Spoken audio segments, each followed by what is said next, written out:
What is the real freedom? The real freedom is connection to Hashem. How do we connect to Hashem? There's two great ways of connecting to Hashem, with Torah and prayer. The great way of prayer especially is personal prayer. But the proper way to do the mitzvah is to count the Omer yourself. We count the Omer with our mouths. That the holiness of the mouth corresponds to the holiness of the Holy Covenant. Brit HaLashon keneged Brit HaMa'or. So, there's a connection between a holy mouth and a holy heart. That's why our mouths should be used for Torah and Tefillah. This is what we are preparing ourselves during the 49 days of the Omer, between Pesach and Shavuot, to have holy mouths, because when we have holy mouths, we have holy heart. The Rambam says, Adam nif'al al pi pulotav. A person can pattern himself.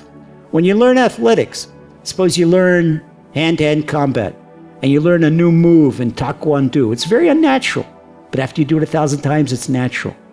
When you first talk to Hashem, it sounds unnatural, but you get used to it. You can't do without it. All right, this is the correction of our mouths. We have to understand that our mitzvot between man and fellow man, they are very serious. The Gemara tells us, now we can understand why the transgression of cheating a person in commerce is worse than the transgression in personal holiness. Because a person has a transgression of personal holiness, has to do with Hashem. Like he said, do tshuva with Hashem. But in commerce, it's his man and fellow man, he has to fast his forgiveness for fellow man. And the transgression is not fully atoned for unless a person asks forgiveness from fellow man. So let's take upon ourselves, people say big Kabbalahs and this and that, and they want to count the angels in the sky. Let's not count the angels in the sky. Let's make sure that we can look at our fellow man and our fellow woman with smile in our faces and make sure I said something nice to that person. I did not insult that person.